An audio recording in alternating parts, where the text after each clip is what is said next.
Gano, Joël Gano. Bonjour à tous. Il me revient cet honneur de modérer ou animer cette rencontre. J'essaierai de me faire grandeur évanouissante d'ailleurs, cette rencontre entre Tristan Garcia et à mes côtés Lucien Vinciguerra. J'avais demandé de ne pas être entre les deux parce que cela m'inquiétait. D'un côté, quelqu'un qui avait lu tout Georges de Scudéry et qui l'avait pris au sérieux, ce qui devait être la première fois depuis le dit Georges de Scudéry, sans doute, et Tristan Garcia, qui avait fait sa métaphysique à 30 ans, et dont... Elle n'est pas finie. Et elle n'est pas finie. Et dont la meilleure part des hommes est... Cette me hante encore à l'occasion, et puis qui m'a appris hier soir que j'avais la même perception du temps que les bonobos. Bon, si, je peux pas... On a appris hier soir qu'ils spatialisaient le temps, et moi je m'en sors pas sans mes petits post-it et mes calendriers. Je ne sais pas si je le remercie de ce cadeau, enfin voilà. Bien, alors, alors, j'ai envie de dire à chaque fois, pour l'ensemble de leur œuvre, l'un et l'autre touchent au thème de la fiction, l'un plutôt par le bord littéraire, l'autre plutôt par le bord histoire des sciences. Si vous vous ennuyez le dimanche après-midi, je me souviens d'avoir entendu Michel Serres dire « Faites de l'histoire des sciences ». Voilà, donc Lucien Vinciguerra doit être un homme occupé, ne doit pas s'ennuyer. Et donc l'idée de les faire se rencontrer m'impose le rituel usuel maintenant à Cité Philo, de dire que je n'en suis absolument pas compétent, ou que je n'en ai absolument pas la compétence. Je ne suis pas au point où il faudrait être, le point de conjonction où il faudrait être, pouvoir se rencontrer. Les perspectives de Tristan Garcia et celles de Lucien Vinciguerra. C'est né d'ailleurs, rendons-lui cet hommage, c'est né dans l'esprit de Nassim El-Kabli, qui ne peut pas être là aujourd'hui avec nous, pour des raisons familiales. Mais j'ai des doutes quant à ma capacité de le faire, et même des soupçons sur l'existence réelle d'un tel point où tout se rencontrait. On va essayer quand même, et le dialogue mériterait d'être fructueux. Alors, j'espère qu'on conservera un ton relativement ludique, comme il a été dit par Bernard Sèvres hier, mais je crois que ce dont il s'agit sont des affaires très profondes, parmi les plus profondes qui puissent se faire. Et puisqu'il a été question d'Anthropocène et de Bruno Latour, je m'y référerai pour rappeler qu'à la fin de Où atterrir, Bruno Latour nous laisse un peu orphelins du projet moderne, nous dit que pour poursuivre ce projet moderne, le projet des Lumières, il nous faudrait 5 planètes et on ne les a pas. Et il lance un appel, alors pour l'occasion j'aimerais dire à la fiction, il lance un appel aux artistes, parce que clairement les rapports du GIEC tombent les uns après les autres et ça n'a pas l'air de convaincre grand monde, hein. En tout cas ça n'a pas le pouvoir d'entraînement qu'on souhaiterait que la science puisse avoir, et du coup Latour dit artistes, c'est à vous, hein. Faites le récit qui se substitue aux grands récits antérieurs et qui ne fonctionnent plus, trouvez le nouveau récit. Il y va de l'humanité, hein. Il y va de la planète, il y va de l'humanité, il y va de... Donc on est dans une dimension anthropologique très profonde. Donc bien sûr, dans la distribution des autorités scientifiques, la fiction ne vient pas tout en haut, hein, mais ça reste un enjeu fondamental pour que nous récupérions, pour que nous retrouvions cette sorte de capacité projective, hein, qui nous a permis de tenir jusque-là. C'est pourquoi le rapport, c'est le sous-titre de son ouvrage, Celui qui parle, hein, le sous-titre du livre de Lucien Vinciguerra est Science et roman. Et je vais commencer par lui laisser la parole pour qu'il présente un peu ce qu'est sa problématique depuis donc désormais 4 livres, de réfléchir autour de la science. Et cette fois, c'est le roman qui lui sert de toile de fond. À vous. Oui, merci. Merci de me donner la parole. Merci à Cité Philo de m'inviter ici. Bon, je vais essayer de dire quelques mots sur ma démarche dans ce livre, donc Science et roman, celui qui parle, Science et roman, avec ce titre un peu énigmatique, celui qui parle. Bon, comme vous l'avez dit, je suis un historien des sciences, quelqu'un qui vient de l'histoire des sciences et même d'une histoire des sciences particulièrement aride, qui est l'histoire des mathématiques, et particulièrement peu populaire, on peut dire.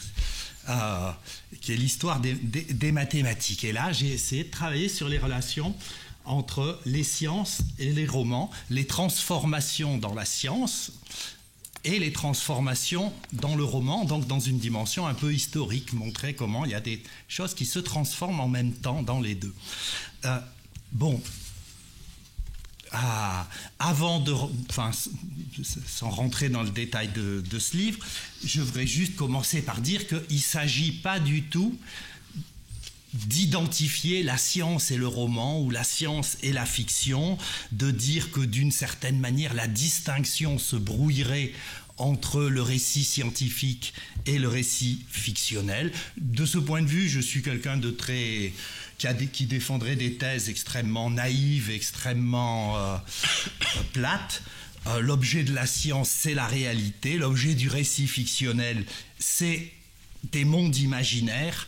Et si on voulait refuser cette distinction entre la science et le récit fictionnel, eh bien on serait conduit à refuser la distinction de la réalité et du fictif et produire le brouillage sur le rapport entre la réalité et la fiction. Il n'y a rien de pire.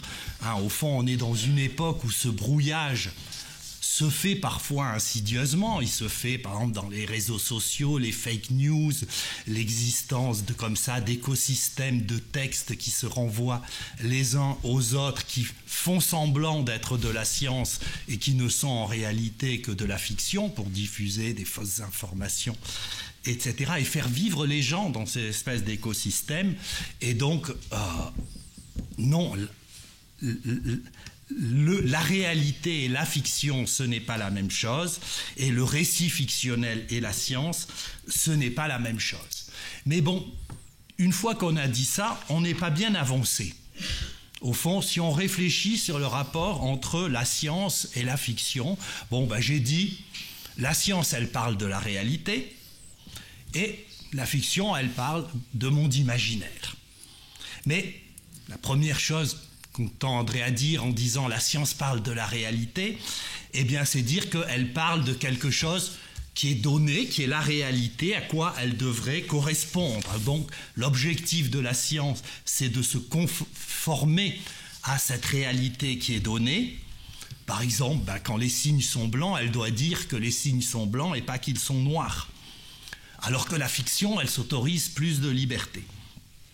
Mais toute l'histoire des sciences, et je ne suis en rien original là-dessus, toute l'histoire des sciences nous a montré que ce n'est pas ça le rapport de la science à la réalité.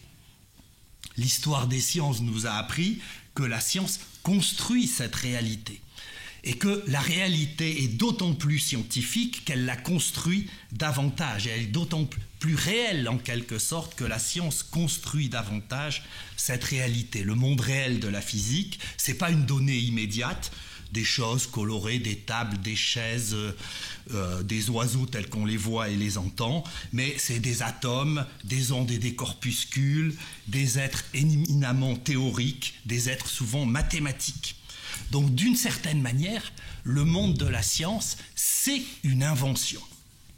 C'est une invention contrainte par toutes sortes de choses, de règles, de procédures, mais c'est une invention dont rien ne dit d'ailleurs qu'elle soit unique, qu'il n'y ait pas plusieurs manières de faire de la physique. Donc, le discours de la science, c'est une construction qui porte sur une construction qu'on appelle la réalité. Alors, c'est cette idée qui m'a conduit à l'idée que la science partage certaines de ses opérations avec la fiction, avec le récit fictionnel qui lui aussi construit. Il construit quoi, le récit fictionnel? Il ne construit pas la réalité, il construit des mondes. Le monde de la recherche du temps perdu, le monde de la comédie humaine. Au fond, si on prend, donc pour s'en tenir, je m'en tiens à ça, à ces récits fictionnels qu'on appelle des romans, un roman, c'est une toute petite chose. C'est un petit parallélépipède rectangle qui contient quelques milliers de phrases, donc une quantité infime par rapport à tout ce qui peut se dire. Et en même temps, ce petit parallélépipède rectangle, il ouvre sur un monde. De la même manière qu'une théorie scientifique, eh bien, elle ouvre par exemple sur l'univers de Newton, l'univers d'Einstein ou l'univers de Cuvier en biologie, pour parler du travail d'un grand biologiste du début du 19e siècle, le biologiste Cuvier. Et je ferai une petite excursion à ce moment-là, un petit exemple, Balzac. Balzac dans La peau de chagrin. Vous savez que La peau de chagrin, c'est un des tout premiers romans, c'est quelque part le premier roman de la comédie humaine et c'est le deuxième roman que Balzac écrit, signe de son nom. Et dans ce roman de Balzac, vous trouvez à un moment, vers le début du livre, un éloge de Cuvier, du biologiste Cuvier. Et Cuvier est l'inventeur d'une discipline qui est la paléontologie comparée, qui a découvert et inventé d'une certaine manière la possibilité, à partir de quelques débris trouvés dans une couche zoologique, un bout d'os, qui a trouvé les règles qui permettent à partir de ces quelques bouts d'os de pouvoir reconstituer l'animal tout entier et reconstituer même son mode de vie, son écosystème, etc., juste avec un bout d'os. Eh bien, Balzac parle de ça et il dit de Cuvier, il reconstruit des mondes à partir de quelques os blanchis. Il fait surgir des peuples de géants à partir de quelques fragments. Il écrit ça au moment même où il est en train de commencer, lui, à faire surgir le monde de la comédie humaine. Oui, le roman pour Balzac, il partage cela avec le récit du scientifique et l'objet du scientifique, il partage cela avec lui, qu'il est capable de faire surgir un monde. Quelque part, le roman pour le lecteur, pour Balzac, il est comme un os pour Cuvier, quelque chose qui peut faire surgir un monde. Voilà. Tout ça s'est rendu possible par l'idée qu'il faut prendre au sérieux que la réalité scientifique, aussi bien que l'univers romanesque, sont des constructions. Alors, que veut dire construire ? Vous allez dire, oui, mais ça, c'est une vieille lune. Ah oui, la science construit ces objets, ceci est construit, ceci n'est pas un objet naturel, c'est construit, tout est construction sociale, etc. Le moins qu'on puisse dire, c'est que c'est pas original de dire ça et que ça a même été un peu réfuté, y compris un peu par Latour, par Ian Hacking. Vous avez des textes qui contestent cette idée. Il faut analyser cette métaphore et se demander qu'est-ce que ça veut dire construire pour arriver à comprendre ce que c'est que ce monde de la science et ce monde du roman. Construire, c'est avec des pièces et des morceaux, on fabrique quelque chose, comme une maison faite avec des parpaings. Alors avec quoi les objets scientifiques seraient-ils construits ? Alors on pourrait dire avec les objets de la vie courante. Mais c'est une plaisanterie. On ne va pas construire des électrons et des ondes électromagnétiques avec des chaises, des tables et des pullovers. Alors on va dire, avec le savant, construit ces objets avec le contenu de son esprit, ou avec quelque part quelque chose qui serait l'esprit collectif de la science à un certain moment. Les objets scientifiques, ce sont donc des constructions de l'esprit. Les électrons, ils sont fabriqués par l'esprit du savant et ils n'existent qu'en lui. Alors que, voilà, du coup, se pose la question du rapport de cette construction de l'esprit et du monde, toutes sortes de problèmes qui sont quelque part mal posés. Je dirais non plus, tout cela n'est pas non plus acceptable. Au fond, ce qu'on appelle l'esprit, un esprit qui contient des pensées, qui est une certaine denrée, la denrée mentale, cette idée de l'esprit est elle-même une construction.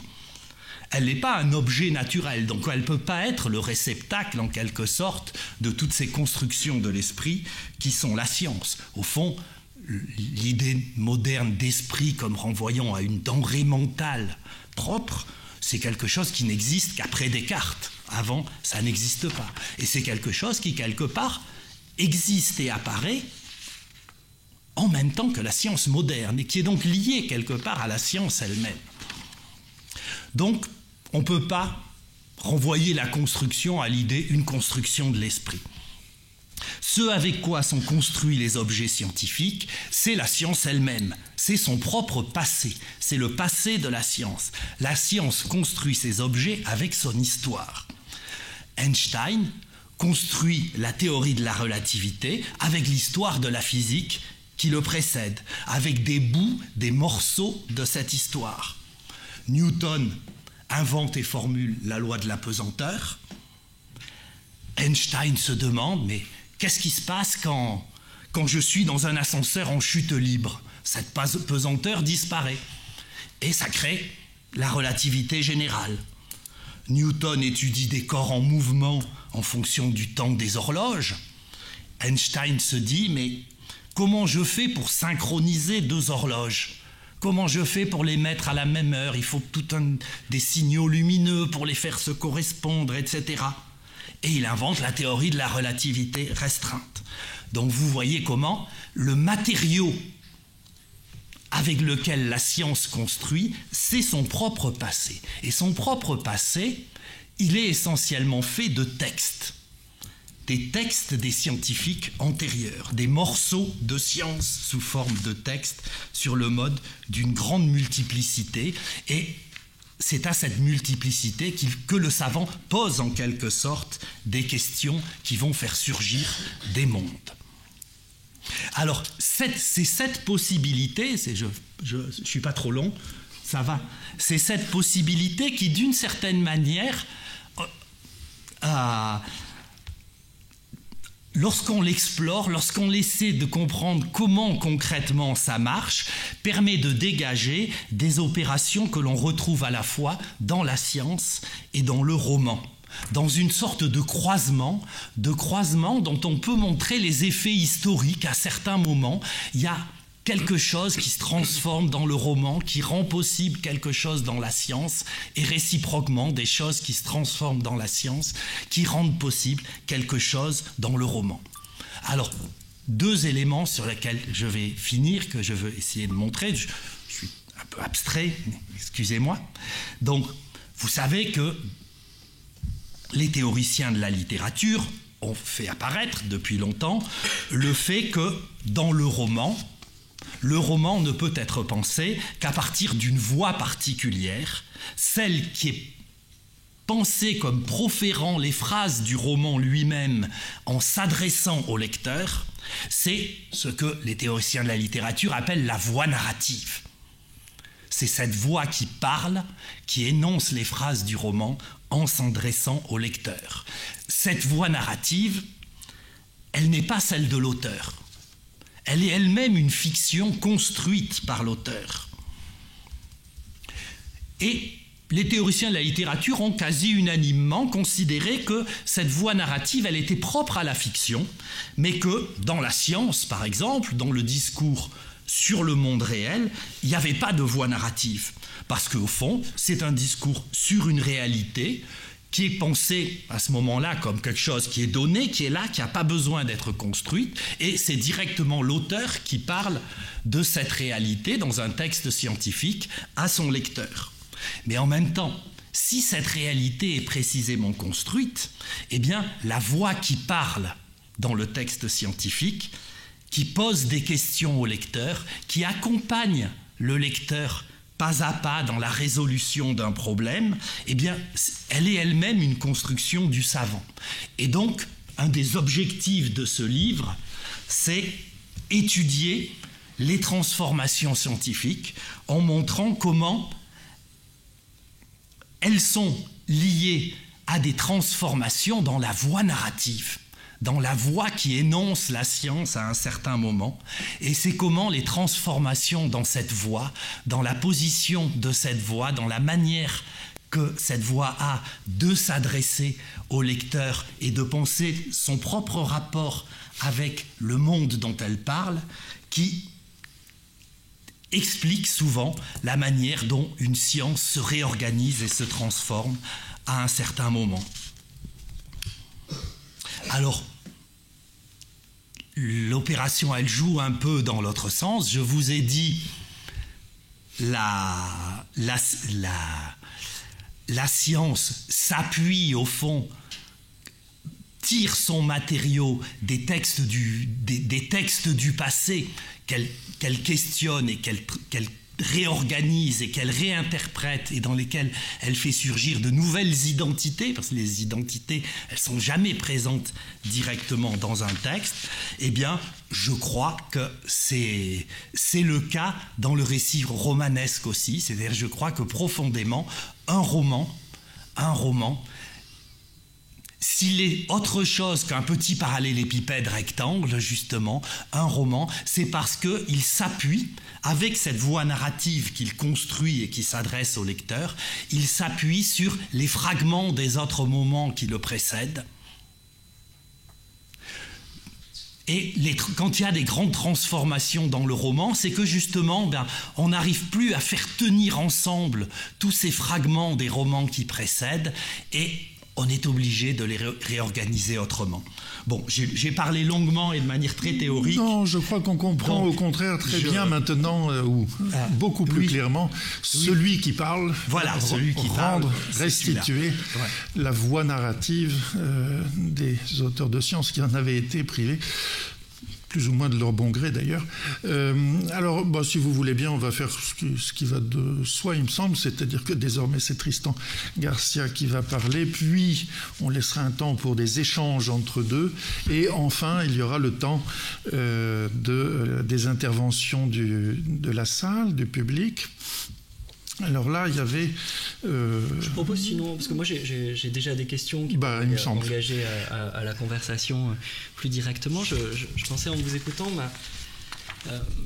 ma première question, c'est sur la ligne de distinction que vous posez comme principe entre la fiction et la science, comme construisant soit un monde possible, soit une réalité. Est-ce qu'on n'est pas quand même obligé d'ajouter qu'à chaque fois, dans toutes les traditions romanesques, si cette ligne de distinction existe, le désir du côté de la fiction, pas du côté de la science, c'est de la brouiller, justement. Parce que sinon, on a du mal à rendre compte, je ne sais pas, de la religieuse de Diderot, qui se présente comme le jeu de Diderot et de ses amis, c'est de faire croire à leur ami qu'il s'agit effectivement de l'être réel qui sont adressés à leur ami, ou je ne sais pas, dans la tradition romantique, la découverte des chants d'Ossian qui sont aussi une tromperie en quelque manière. Donc est-ce qu'on peut tout à fait évacuer le désir du côté de la fiction de venir sans cesse brouiller cette limite. Du côté de la science, c'est une chose, mais du côté de la fiction, le roman relance régulièrement, et c'est lié à sa nature, le désir de ne pas être cantonné à la construction d'un monde imaginaire ou d'un monde possible, mais un monde imaginaire qui viendrait concurrencer le monde réel, se faire passer pour le monde réel jusqu'à la supercherie, qui est quand même une constante dans l'histoire du roman, le fait de se faire passer pour le réel. Oui. Alors, mais du coup, en disant ça, tu cherches à donner quelque part à la littérature une sorte de pouvoir de contestation qui ne serait pas présent dans la science. Et quelque part, je pense que quand tu dis ça, c'est que tu penses pas la voie narratrice dans la science elle-même. Si on analyse les textes scientifiques en tenant compte du fait qu'ils qu'ils ont une voix narratrice, eh bien on se rend compte que cette contestation, dont je ne suis pas sûr que ce soit le meilleur terme, cette contestation, elle est présente dans les textes de la science. Sous quelle forme, par exemple, quand, par exemple, dans l'algèbre l'algèbre du XVIe siècle, elle est inventée par des savants, qui étaient d'ailleurs souvent aussi des poètes, Pelletier du Mans, qui étaient des gens donc, qui étaient un peu à cheval entre les deux, et elle est inventée par des gens qui justement se posent des questions par rapport à la science, la science qui était celle de leur temps, qui était au fond l'héritière de la géométrie grecque, qui était une science dans laquelle au fond on se donne des objets, et puis on construit sur ces objets des lignes pour résoudre des problèmes. Et il se pose la question, ah oui, mais quand je construis ces lignes, où je suis moi ? Et donc du coup, il faut que je me pose la question, moi, de ma propre place en tant que savant dans l'opération que je fais. Et donc, il faut que je pose la question de, moi, en tant que savant, j'interviens en ne sachant pas la suite de la construction. Et donc, ça veut dire que quelque part, je vais devoir faire intervenir dans mon savoir ma part d'ignorance à moi et le fait qu'il y a de l'inconnu. Et donc, d'une certaine manière, on invente une sorte de calcul de l'inconnu. Donc, il y a une sorte de contestation, là aussi, de la place. Et cette contestation, elle traverse toute la science, en réalité. On peut l'effacer, on peut sans doute l'effacer plus facilement qu'en littérature. On peut l'effacer et voir dans la science, au fond, une succession de progrès conceptuels.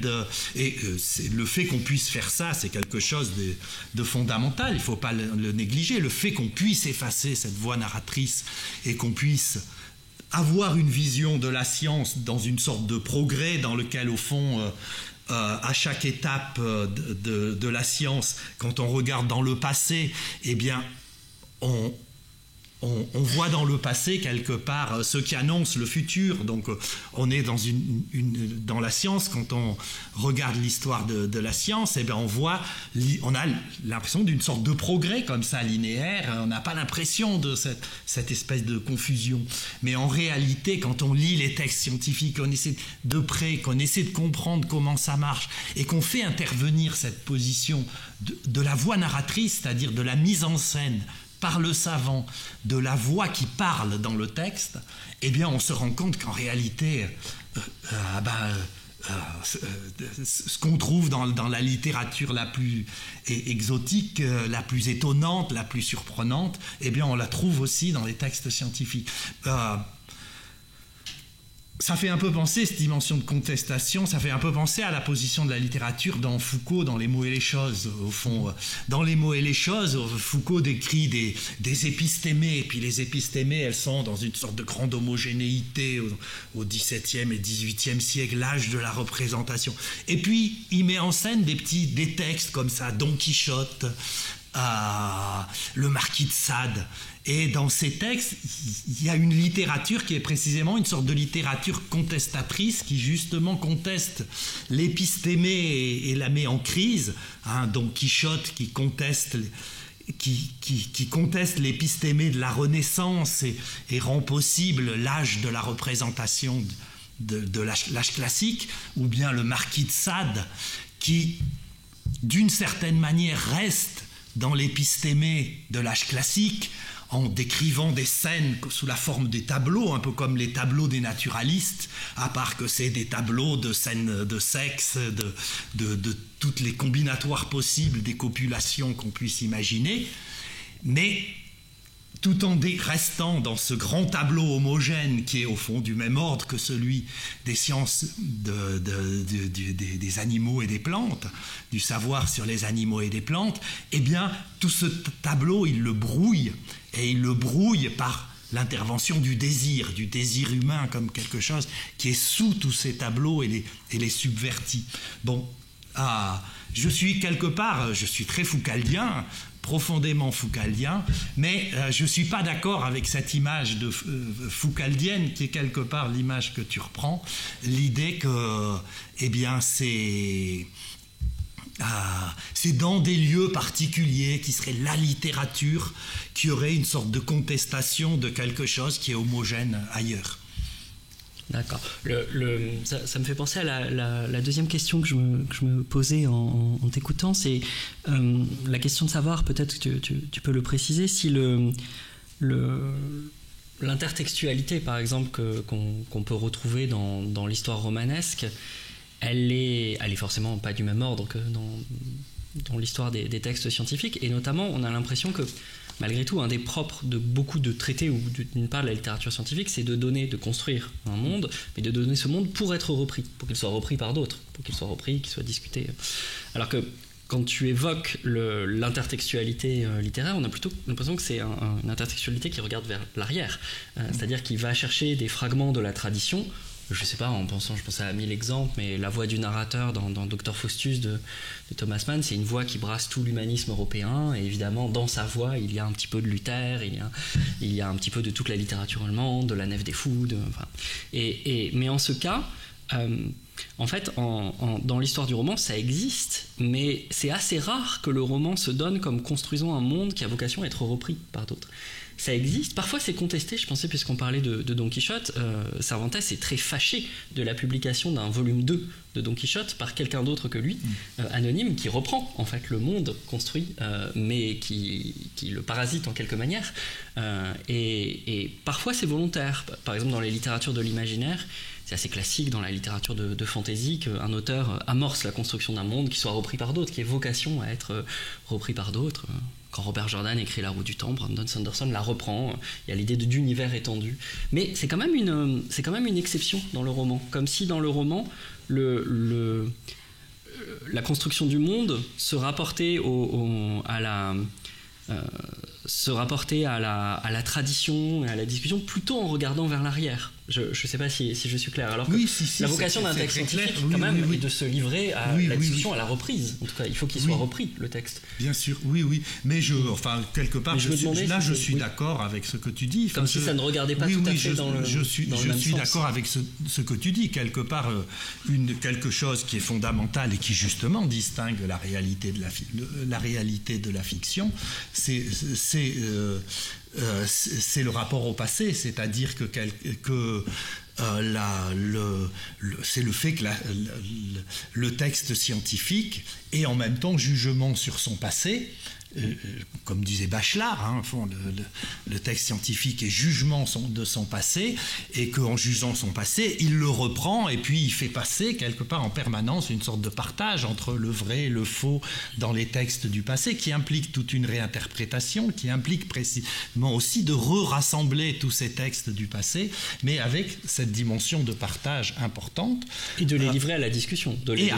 Effectivement, il est ouvert sur les lectures futures, les lectures futures qui vont devoir aussi réaliser cette opération. C'est-à-dire qu'ils vont devoir le relire, ce texte, lui, et aussi faire passer dans ce texte une limite entre du vrai et du faux. Quelque part, le texte littéraire, il n'a pas cette exigence-là. Il peut l'avoir à la marge, c'est vrai. Et souvent dans la littérature de genre, je pensais les grands personnages de la littérature policière, Sherlock Holmes est repris après Conan Doyle. Puis même l'Astray, il y a aussi l'Astray, il y a eu toute des suites. Il y a eu un 5e livre de l'Astray qui a été écrit par quelqu'un d'autre qu'Honoré Durfé. Donc il y a du tout. Du coup, parfois il y a des sortes de divergences parce que il y a un auteur qui écrit une suite d'un roman, et puis l'auteur d'origine qui refuse cette suite, qui en écrit une autre, et qui fait quelque part une divergence, et au fond nous nous accommodons de cette divergence. Mais si nous nous accommodons de cette divergence, c'est justement parce qu'on n'a pas cette opération de retour en arrière et de partage qui doit être fait entre ce qu'on tient pour vrai et ce qu'on tient pour pas vrai dans ça sera simplement une opération esthétique. Il y aura la version que l'on préfère. Mais ça... J'aimerais poser une question, parce que vous me semblez trop d'accord. Oui. Donc peut-être qu'il y a moyen de trouver un angle. Sur cette question qui est là depuis le début, de construction d'un monde. Quand vous dites celui qui parle, évidemment, on entend tout de suite en symétrie celui qui entend ou celui qui écoute. Et alors, dans, je crois, à peu près vos 4 livres, il y a beaucoup cette question de la perspective, qui situe alors une sorte de triade de l'auteur. Alors peut-être de la voix narrative, disons, de l'objet du référent, disons, et puis du lecteur. Est-ce que vous diriez l'un et l'autre que c'est sur fond d'un espace commun, disons à une époque donnée, c'est sur fond d'un espace commun que se crée ou que se constitue un monde commun. Je reviens à mon rapport du GIEC, on a l'impression que les scientifiques ne parviennent pas à faire partager le monde qu'ils décrivent en disant regardez c'est ça qui nous arrive dans 20 ans, dans 30 ans, avec la population générale. Et l'appel de Latour, je l'entends comme essayez-vous les artistes, essayez-vous les romanciers ou vous les cinéastes, faites le grand film qui va les faire participer à ce monde-là. Je suis frappé comme des tas de gens, ceux dont vous parliez, entrent dans l'univers de Game of Thrones, entrent dans un univers où on dépasse la vitesse de la lumière en appuyant sur un bouton. Ça ne pose pas de problème, on participe. Alors que quand on dit mais c'est votre climat qui est perturbé, bon, et alors, je ne fais pas partie de cette histoire. Donc il me semble qu'il y a quand même des enjeux différents dans les 2 types de construction de monde. Et là, je m'adresserais bien à l'auteur de 7, qui en matière de construction, là, a fait fort, disons. Alors, peut-être pour revenir, puisque Latour revient dans la discussion, je dois dire que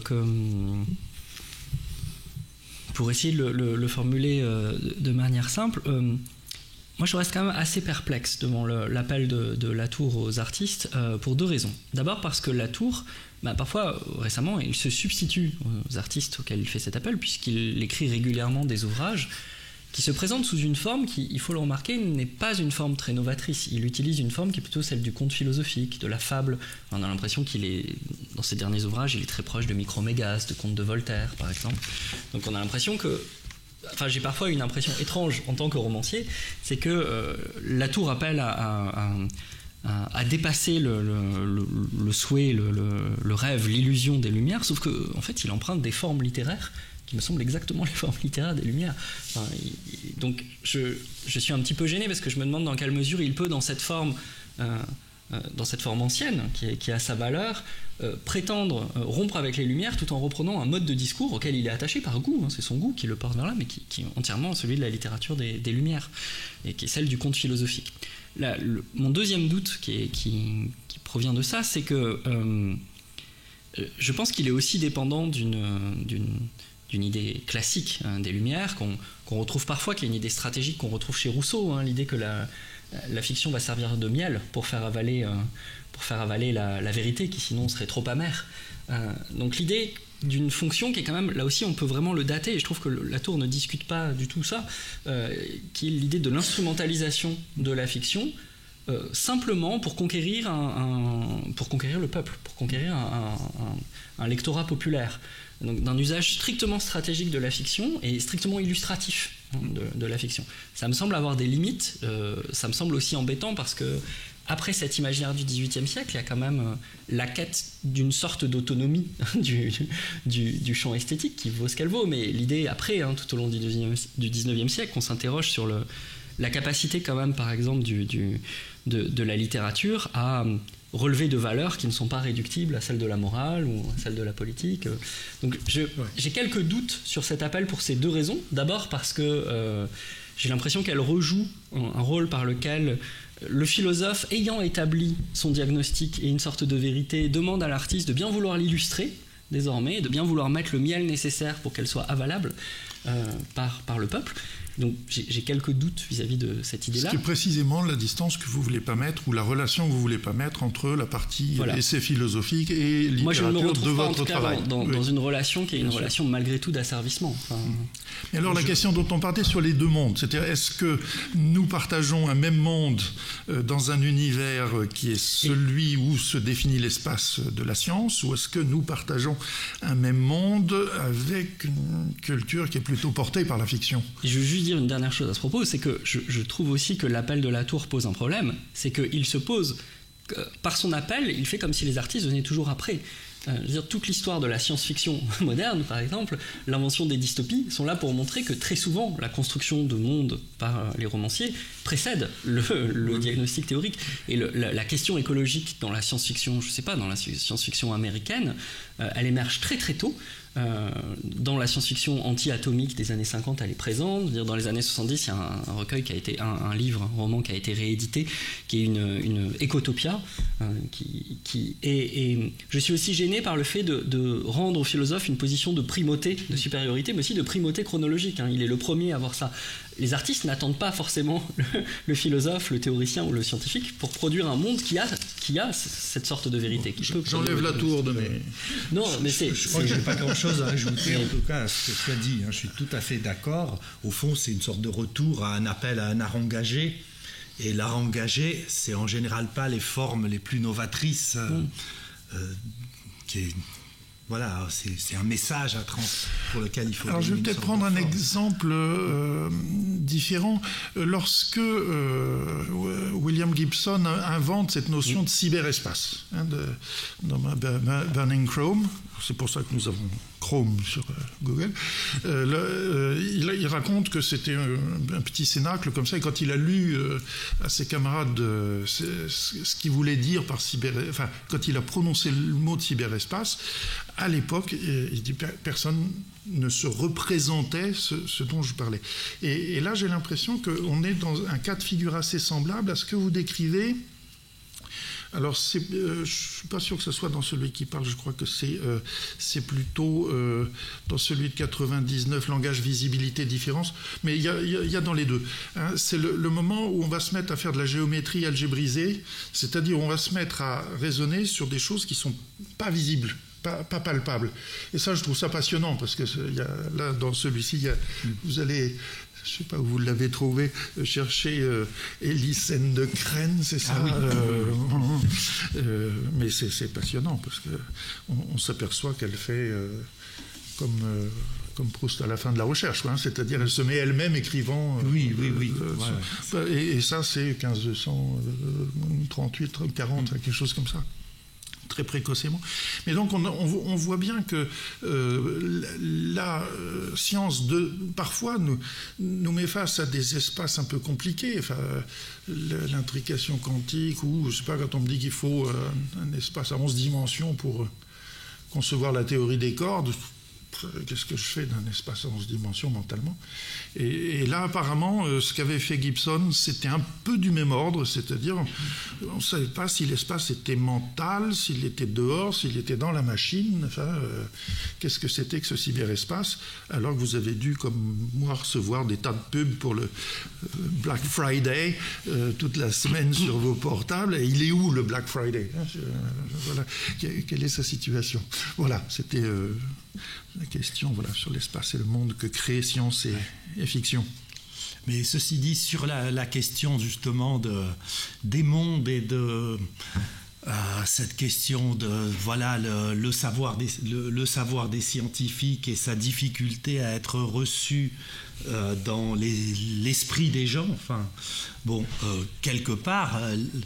la grande majorité des gens, à part la petite minorité des gens qui nient le réchauffement climatique, ils le reçoivent globalement, ce message sur les risques du réchauffement climatique, et ils sont intégrés. Simplement, justement, si je disais au fond, l'esprit c'est quelque chose qui est construit, c'est quelque chose qui, d'une certaine manière, s'est construit d'une certaine façon au moment de l'émergence de la science classique, avec la distinction entre les qualités secondes et les qualités premières, et quelque chose qui renvoie à la psyché, et puis quelque chose qui est le monde de la science avec des objets que je peux manipuler, le monde de cette science manipulable que nous a offert la science post-galiléenne. Eh bien, quelque part dans notre esprit, on a une certaine conception de notre action quand on agit. Quand on agit, on pense notre propre action comme induisant des mécanismes dans la réalité, des mécanismes au sens de la mécanique classique, post-galiléenne, c'est-à-dire voilà, on a des enchaînements d'effets et quelque part on pense notre esprit dans ce rapport à ces enchaînements d'effets. Mais ces enchaînements d'effets, ils sont... on arrive facilement à intégrer les effets individuels de nos actions. Par contre, quand c'est des effets qui sont quelque part visibles que de manière statistique, parce que on est en train de faire un acte infime quant à ses conséquences, mais qui est tel que si des millions d'êtres humains le fait, eh bien, ça va avoir des conséquences dommageables pour le climat. Et au fond, tous les problèmes d'aujourd'hui, c'est ça. Enfin, aussi bien pour le climat que pour les actes qu'on peut avoir dans la vie courante concernant le virus, les effets sur la pandémie, etc.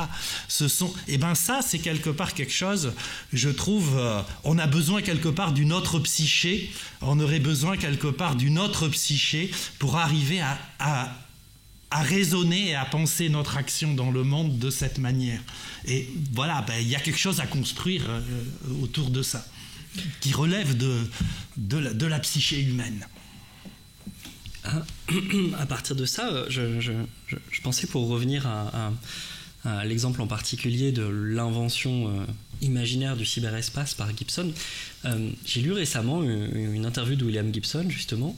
Gibson revient sur sa première trilogie, donc William Gibson est l'inventeur de ce qu'on a appelé le cyberpunk dans la littérature de science-fiction, qui a consisté d'abord à mélanger esthétiquement l'univers du roman policier, du roman noir et de la science-fiction, et ensuite à produire de premières représentations de l'espace virtuel dans un monde, vous voyez, dominé par des grandes corporations. En général, voilà,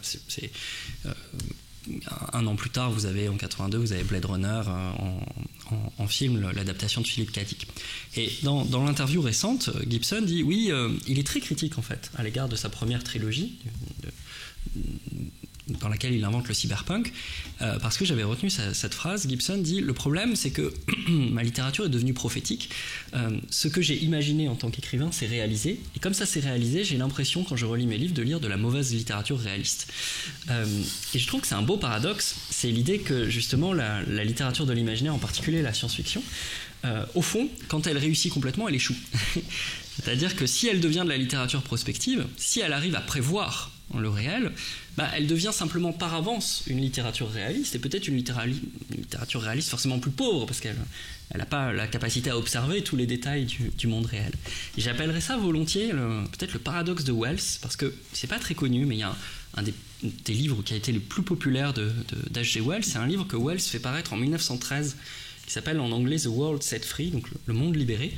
C'est un livre qui a un succès gigantesque, on n'imagine même pas maintenant en Europe, juste à la veille de la Première Guerre mondiale, et c'est une histoire du XXe siècle. Donc H.G. Wells écrit une histoire du XXe siècle en 1913. Il parle d'une guerre mondiale, donc en 1913, une guerre mondiale qui a lieu en 1956, qui dure 5 ans, et au terme de laquelle il imagine, c'est pour ça que le livre est resté célèbre, parce qu'à l'époque Wells est très ami avec énormément de la première génération des physiciens atomistes, des physiciens nucléaires, britanniques. Et il imagine une bombe nucléaire en 1913. Il imagine une bombe nucléaire qui d'ailleurs pour la première fois est jetée à Paris, sur le champ de Mars, qui ravage Paris. Et les descriptions qu'il fait, par exemple, des ravages de cette bombe nucléaire sur Paris sont très saisissantes, parce qu'on a l'impression de lire par instant vraiment une description d'Hiroshima ou de Nagasaki, une trentaine d'années auparavant. Et alors, la première chose intéressante, c'est que c'est le livre de Wells qui a eu le plus grand succès à l'époque, et qui, balayé par la Première Guerre mondiale, n'a ensuite pas été réédité en France, par exemple. Vous ne le trouvez plus en édition aujourd'hui française. Et précisément parce que c'est le livre de Wells le plus prophétique. C'est-à-dire, vous voyez, qu'est-ce qu'on a retenu de Wells ? On a retenu La machine à explorer le temps, par exemple, avec les Morlocks, ou The Shape of Things, qui sont de très beaux livres, mais qui sont des livres qui, en sens strict, ratent l'avenir. Ce sont des projections, des rêves ou des cauchemars de l'avenir. Ce sont des possibilités, mais qui ne se sont pas tout à fait réalisées. Et le livre dans lequel il est devenu prophète, en partie, mais il raconte, c'est très étonnant, parce qu'après la guerre, il imagine quelque chose qu'il nomme contre-culture. Donc il imagine par exemple que les jeunes gens riches des États-Unis partent en Asie, ils partent en Inde, donc il imagine vraiment Katmandou dans les années 60. C'est vraiment très étonnant à lire. C'est par ailleurs pas un très bon livre, pas très bien écrit. Et on pourrait peut-être appeler paradoxe de Wells le fait que justement, au moment où la littérature de science-fiction, nourrie d'imaginaire scientifique, arrive à se projeter dans l'avenir et arrive à proposer par avance une sorte de description presque adéquate du monde réel, elle montre par là qu'elle est différente de la prophétie. C'est-à-dire qu'elle ne réussit pas en tant qu'elle s'accomplit. C'est différent. Et si elle ne réussit pas en tant qu'elle s'accomplit, c'est, je crois, parce que justement, son objet, c'est pas le réel par avance, c'est le possible. Et donc, ce qui fait demeurer une œuvre science-fictionnelle, par exemple, dans l'imaginaire, c'est sa capacité à fixer, à incarner une possibilité, un monde possible, mais pas nécessairement le monde réel par avance. Et que peut-être on se trompe en donnant trop d'importance à la fonction prospective de la science-fiction, me semble-t-il. Et c'est un livre, par ailleurs, pour les relations avec la science, c'est un livre qui a été très lu par les amis de Wells, qui sont la première génération de ceux qui vont intégrer le complexe militaro-industriel des années 20-30 et participer au premier programme nucléaire britannique. Donc il y a un jeu comme ça entre l'imaginaire scientifique et l'imaginaire littéraire autour de ce livre, que je vous conseille, qui est vraiment très étonnant. Il y a une autre question que j'aurais aimé poser à vous deux, parce que j'ai l'impression aussi que là, ça joue différemment en science et en fiction d'une manière générale, c'est la possibilité de la récursivité. C'est-à-dire que y a tout un jeu de métalèpse comme ça, d'auteur qui intervient. Bon, alors Diderot arrête pas, et au fond, c'est une sorte de statut lourd de la voix narrative dans ces cas-là. C'est-à-dire le gars qui intervient, c'est moi aussi qui ai écrit ou dans les formules qu'on emploie tout le temps dans ces cas-là, Hugo tue Javert à la fin des Misérables. Où on confond les degrés de réalité. Ça, je me demande... Enfin, il me semble que le discours scientifique est totalement allergique à ça, à l'inscription d'un sujet à l'intérieur du discours qui dirait « c'est moi qui ai fait cette équation ». On aura beau dire « c'est le théorème de Fermat », Fermat n'est pas dans son théorème, quoi.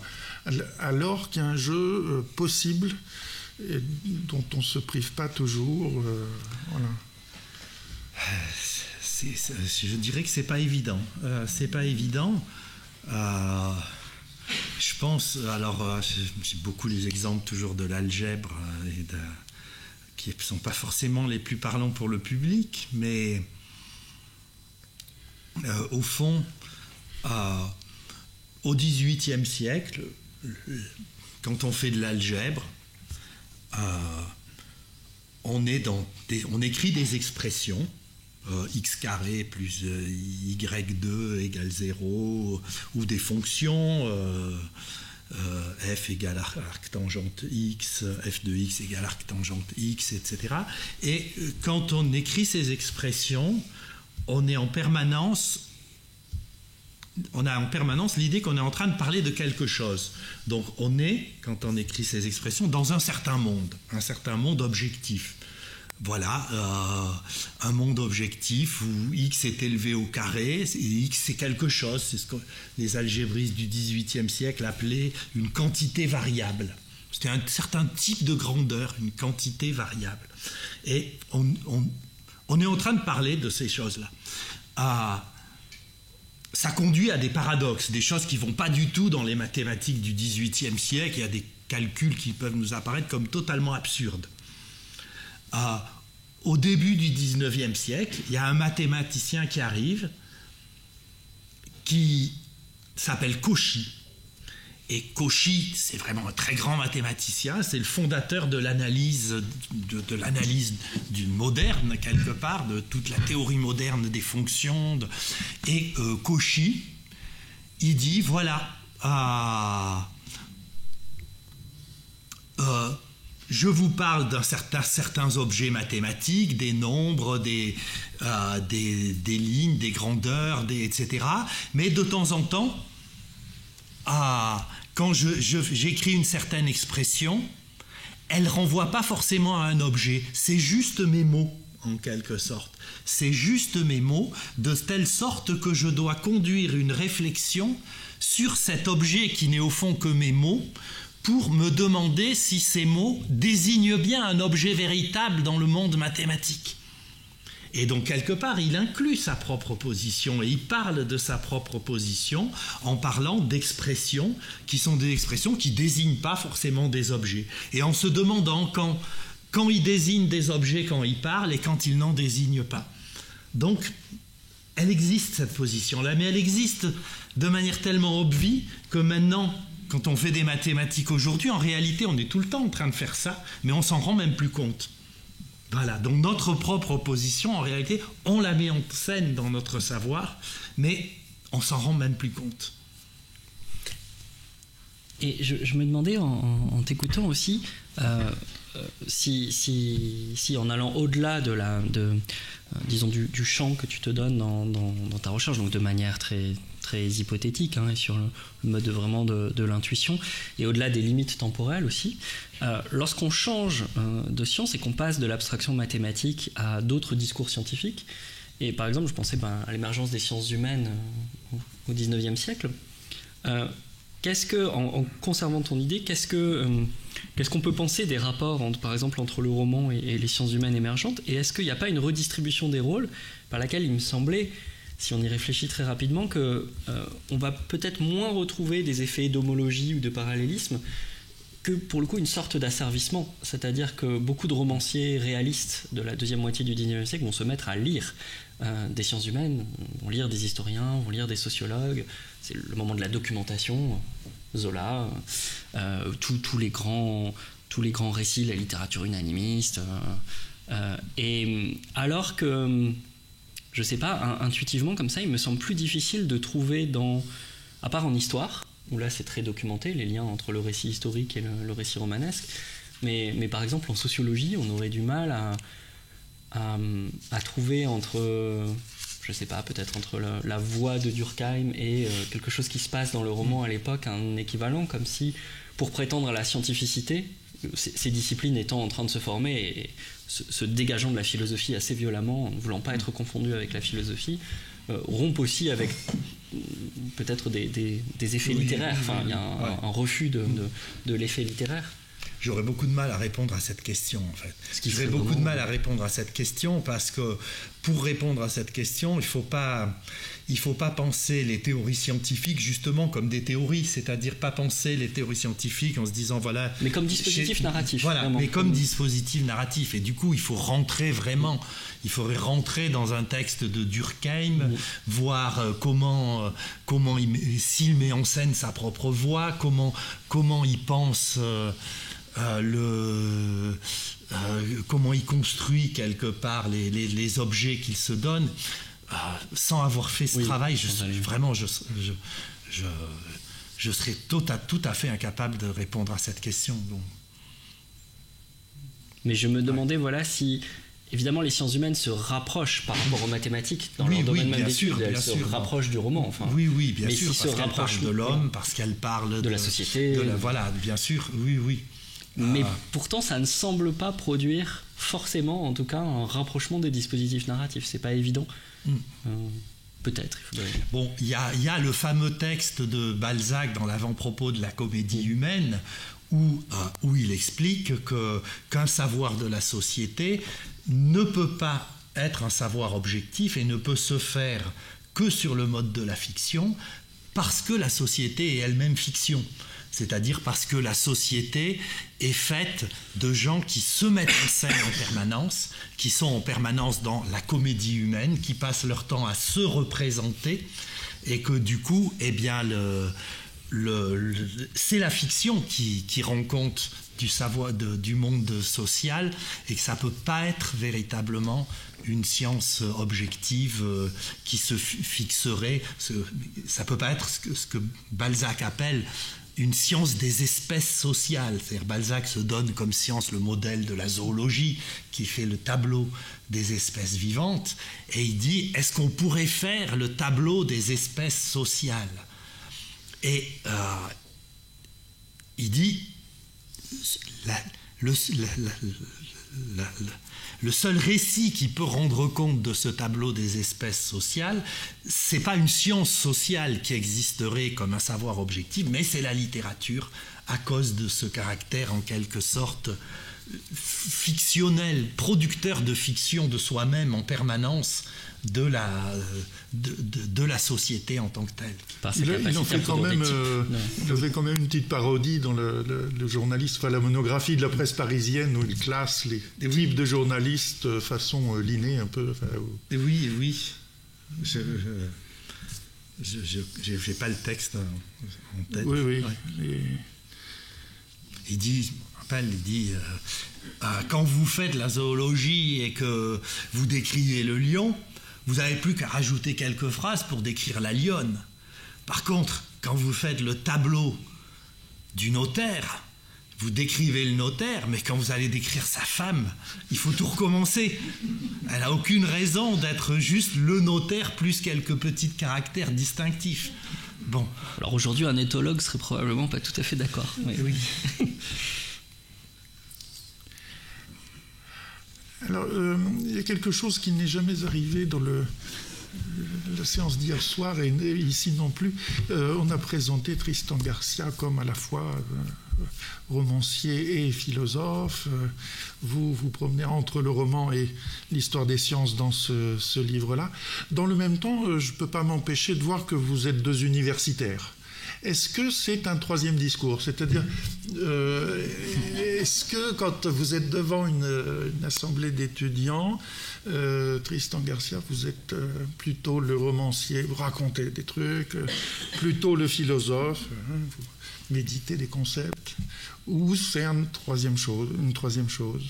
Évidemment, le discours universitaire, il est normé différemment. Il reprend un certain nombre de normes, de règles qui produisent un discours qui est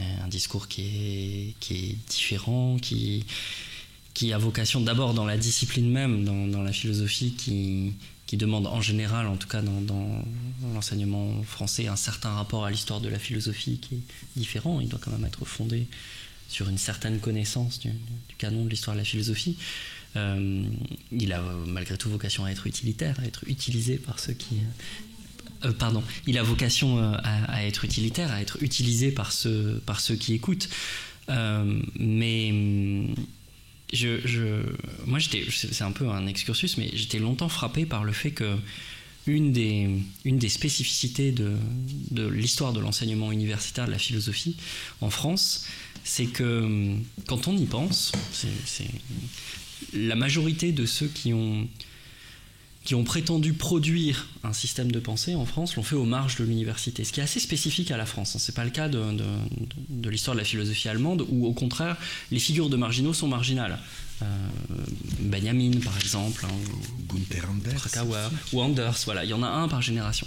Mais en France, il y a quand même l'idée que à partir de Comte ou de Cournot, très régulièrement, on a affaire à des gens qui soit ont traversé l'université, soit sont très vite allés au Collège de France, Bergson ou Merleau, soit n'y sont pas allés, Sartre, soit on produit totalement à l'écart de l'université, Blanchot, Bataille par exemple, et comme si la France, en tout cas l'imaginaire républicain français à partir de la Troisième République avait un petit peu réparti les rôles, ce qu'on peut contester, entre un discours universitaire qui a produit de grands historiens de la philosophie et de la para-université, y compris avec la création d'institutions concurrentes, où il faut créer son institution, Durkheim qui crée son institution, Braudel qui crée son institution, pour produire son discours, qui ne s'inscrit pas dans l'institution préexistante. Et c'est malgré tout, me semble-t-il, une spécificité de la philosophie française. Et donc, au fond, le fait même qu'on pose cette question, que vous posez cette question, et qu'on se pose la question du rapport entre le statut de la voie universitaire ou du personnage universitaire que se donne le philosophe et ce qu'il essaye de créer, ce qu'il essaye de produire, me semble lié à une histoire très française du rapport très contrarié entre dès le positivisme de Comte. Comte, il est malheureux quand il est répétiteur à Polytechnique, il est très malheureux dans l'institution, il est mal payé, il a l'impression qu'il ne peut pas présenter son système. Malheureux et très jeune. Il est malheureux, il est très jeune, il juste sa santé, enfin voilà, il y a tout un discours de la complainte à l'égard de... Et à côté, il y a la grande tradition de l'histoire de la philosophie française, et Guéroult, et les grands historiens de la Sorbonne. Et je sais pas, mais il me semble que c'est pas le cas dans la tradition anglaise, c'est pas le cas dans la tradition américaine, c'est pas le cas dans la tradition germanique. Il y a peut-être aussi une différence entre le champ des humanités et le champ des sciences, parce que je visualise très bien, excusez-moi pour ça, mais je visualise très bien Lucien Vinciguerra faire voir les figures de la page 180 là, à l'écran, puis leur dire, bon, là, vous voyez le point de fuite, là, vous voyez le point de distance, et puis, bon, il y a un objet commun, d'une certaine manière, qui est l'image géométrique. En philosophie, là, je plaide coupable parfois d'avoir entraîné ma classe avec des histoires que je leur racontais, hein. D'avoir utilisé des ficelles narratives assez littéraires, voire théâtrales. Et j'ai eu l'impression à l'époque, je ne sais pas si c'est au détriment du vrai à chaque fois, mais j'ai eu l'impression que c'était la condition pour entraîner avec moi la salle de classe.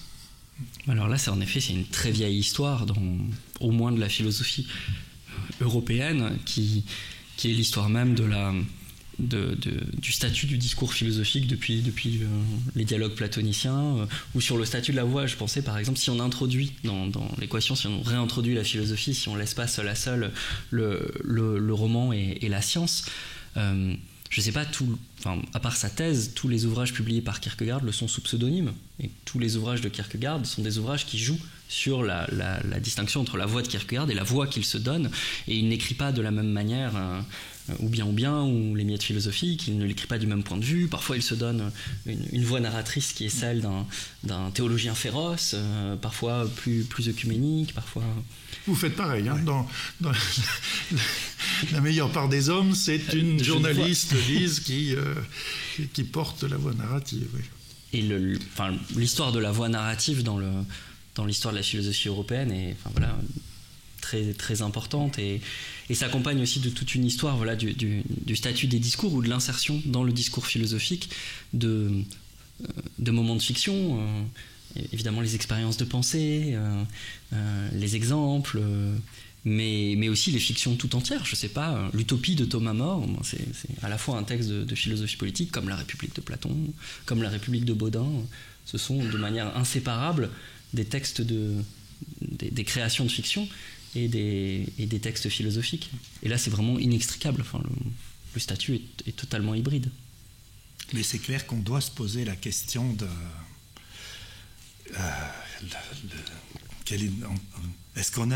qu'est-ce que c'est notre voie d'universitaire, moi je sais que il y a un passage de Lacan sur le discours de l'université, le séminaire de 69, j'ai souvent en tête, avec l'envers de la psychanalyse, sur la question des quatre discours, et où il dit le discours de l'université, c'est comme les insectes nécrophages, c'est-à-dire chacun vient en son temps. Lorsqu'il y a un objet à étudier, il y a le spécialiste qui vient et puis il mange sa part. Et puis ensuite, il y a l'autre qui arrive et il mange la sienne, etc. Et au final, il ne reste plus rien. Oui. Et je trouve que c'est souvent assez vrai, malheureusement. Il est terrible avec nous. Hein, ça, et je me dis... quand on travaille sur un objet, comment faire pour pas faire comme ça? C'est-à-dire pas arriver avec une espèce de savoir de spécialiste qui vient manger sa part sur son objet et laisser le reste aux autres. Et comment arriver à essayer de se décaler de sa propre position, de s'écarter. Je ne sais même pas si c'est ce qu'il dit de pire, parce qu'il dit encore pire. Il dit qu'il y a le discours du maître. Alors lui, je ne veux pas le savoir, il n'a aucun contenu de savoir, il a juste une volonté. Il y a le producteur qui, lui, détient tout le savoir, il l'appelle l'esclave. Et il dit l'universitaire, c'est celui qui va piquer le savoir de l'esclave pour l'apporter au maître. Je trouve que c'est encore pire que l'insecte nécrophage, oui. Bon, on essaie de résoudre ça depuis 1969. Oui.